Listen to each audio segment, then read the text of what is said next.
Okay, so let's do some immediate reactions. First and foremost, what the fuck? What the fuck, boys? Come on. Um, yeah, that's fucked up. They should have won that game easily. When you lose to like a team like that, it says a lot. It says a lot. But if I was critical of Hextall in my post yesterday, it wasn't necessarily because I was super upset about it, but just looking at it objectively. There was things I guess he wasn't doing to solidify his job there. After watching the post game interviews with the boys and seeing some shit that they said, it's obvious that it's affected them. I think TK looked pretty upset, but there wasn't that many interviews, or at least sound bites, that were noteworthy, and that probably says a lot too.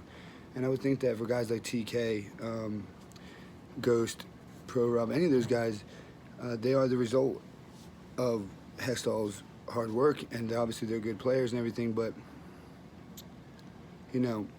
they have to feel partly responsible, and I'm sure they do in a lot of ways. Can't fault them completely, because at some of them being 20, 22 years old, being really young, and having that immense pressure of being a professional athlete and all this shit, I'm sure their head's spinning most of the time, but there's also a lot of people that are enabling and sort of cradling their asses for that type of behavior. And while I think that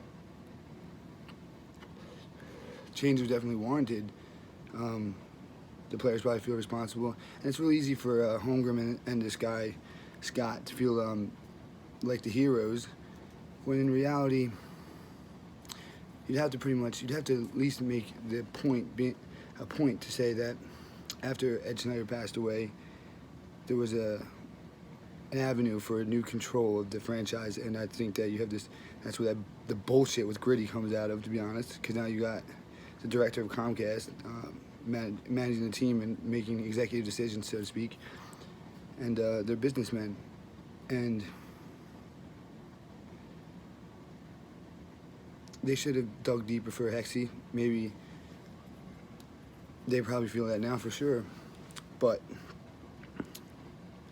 they have to play for their pride at the same time as well.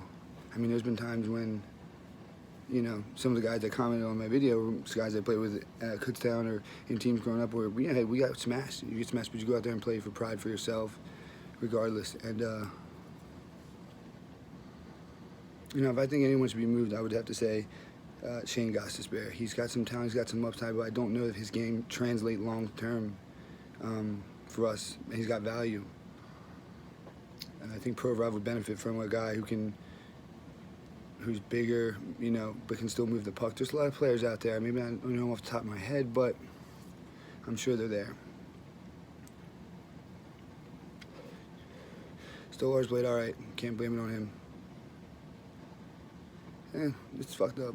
It's fucked up. But the good thing about the Flyers is, for a stretch of pretty much my entire life, and a lot of people's, 18 out of 20 years at one point they had made the playoffs. And there was one or two seasons that were lapses were catastrophically bad, but in the same way that Danny Briere coming here, was it, or 6 or 7, whatever, was the turnaround for the franchise, and the same way that the Lindros and the Leclerc era was the same. They will rebound from this. Some of the guys that commented made sure that I was reminded how much he really did do. Shit. Look, when Hextall came in, we still had LeCavalier's contract. Still paying people, well, obviously we've been playing Briz for a long time, but a lot of that money, they circumvented the Pronger situation, which was nice. He did a lot. And not to mention, Hextall has been working for us, well, not officially working for us, for a few years before that. He lobbied to have Braden Shen come over here, because he liked him, and also to get Wayne Simmons. He got rid of, he pretty much brokered or facilitated the deal to get Richie and Carter out here with fucking 12-year contracts with goddamn crazy amounts of money. So yeah, absolutely, there's a lot of good things, and I think that, as cliche as it is, you don't appreciate shit till it's gone, and they probably realized that, the moment Hextall walked out the door. Doesn't mean he should get a pass or an excuse, and I believe Hextall's probably next. Joel Quenneville, man. That's what I'd say. 3 Stanley Cups in a matter of a few years. I would lead in that direction. That's what I would do. Fucking trade Gostisbehere. And, get Scott Laughton some more fucking playing time, for real. Let's go, boys.